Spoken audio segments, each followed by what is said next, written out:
Abşeron rayonu Xırdalan şəhəri Şıxəli Qurbanov küçəsi 38 ünvanında yaşayan sakinlər binanı tikən şirkətdən şikayətçidirlər. Onlar iddia edirlər ki, mənzilinə 5 ildir çıxarış ala bilmirlər.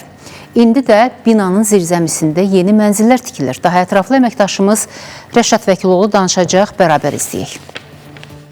Bu ev olsa bizə kupça verilməyəcək. Bizə göstərdiyi sənəddə elə şeylər yoxdur. Neçədən ev tikiləcək bu zirzəmidə? 1000 dənə. Çox mənzilli bina tikilib istifadəyə verilib. Uzun illərdir yaşayış da var. Lakin sakinlər deyir ki, MMC yaşayış binasının zirzəmi hissəsini də mənzilə çevirmək qərarına gəlib. Baxırsınız, görürsünüz? Bax, bizim kupçamızı düzəltsin, ona baxsın. Bax, nəm verir, su verir. Şahid sakinlər yaşadıkları binanın MMC-nin rəhbəri Araz Musayev tərəfindən qəzalı vəziyyətə salındığını iddia edirlər.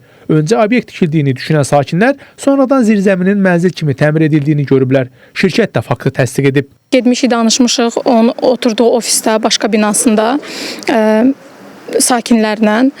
Deyib ki, bəs orada bəli mənzillər olacaq, səs yazısı da var. Zirzəmi deyil, xeyr, ev tikilir orada. Ev tikilir. Bəli. Hardan bilirsiniz ki, burada ev tikilir? Çünki biz ailə hamımız getdik bina sakinləri ilə. Dedi ki, biz orada ev tikməsik, gəlib deyəcəklər bu evin qapısı hanı?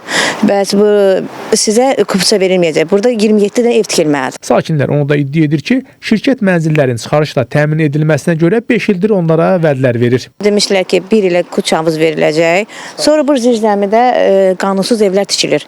İcra hakimiyyəti də gəldi, baxdı, dedi olmaz burada tikmək. Biz o vaxtı girəndə elə bir ki 8 arxada mənzil var idi. İndi ortada da tikilib. Yəqin ki 16 dənə falan olar. Bizə deyib ki, yəni 127 dənə güvaki mənzil olmalıdır. Olmasa orada mənzil mənə kupça verməyəcək. Şikayət edirik, yenə də ona baxmayaraq tikinti gedir. Gecə, gündüz, elə bir ki gündüz çalışırlar, tikmirlər. Gecə və səhər əradələri tikirlər.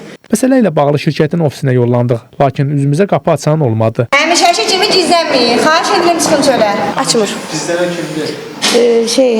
Arazın qardaşı, Araz Musayev özü, o saxta komendantları, Araz Musayevə məxsus olan mobil nömrə ilə əlaqə saxladıq. Televiziya əməkdaşı olduğumuzu bilən kimi telefonu söndürdü.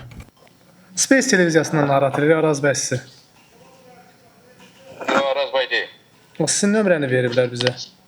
Bəs yaşayış olduğu halda çoxmənzilli binada hər hansısa bir mərtəbənin təyinatını dəyişməyə icazə verilirmi? Çoxmənzilli yaşayış binaları inşa olunarkən onların mənfi bir mərtəbəsi, yəni zirzəmi hissəsi binanın ümumi istifadə hissəsi sayılır ki, həmin ərazilərdən binanın kommunikasiya xətləri, qaz, su, işıq və digər kommunikasiya xətləri həmin ərazidən keçdiyinə görə bu ərazi təyinatını dəyişilə bilməz və özəlləşdirilib digər təyinat üzrə istifadə oluna bilməz.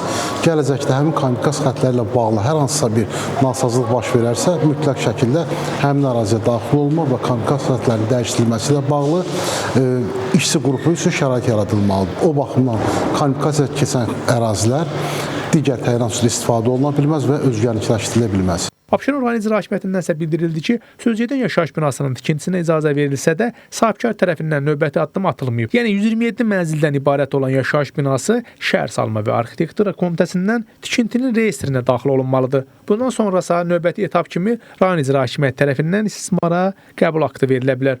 O ki qaldı, zirzəmidə yeni mənzillərin tikilməsi ilə bağlı məsələyə icra hakimiyyətindən bildirildi ki, sözgedən qeyri-qanuni fəaliyyətlərlə bağlı aidiyyəti qurumlara məlumat verilib. Qeyd olunan ünvanda yerləşən çox mənzilli yaşayış binasına Fövqəladə Hallar Nazirliyinin tikintidə təhlükəsizliyə nəzarət Dövlət Agentliyi tərəfindən 29 iyul 2025-ci il tarixli istismara hazırlıq aktı verilib. Qüvvədə olan müvafiq qanunvericiliyə əsasən bu tipli binalarda əsaslı təmir və yenidən qurma işlərinin aparılması ilə bağlı inzibati icraat yerli icra hakimiyyəti orqanlarının səlahiyyətindədir. Rəşad Vəkiloğlu, İlkin Həsənov, Space xəbər.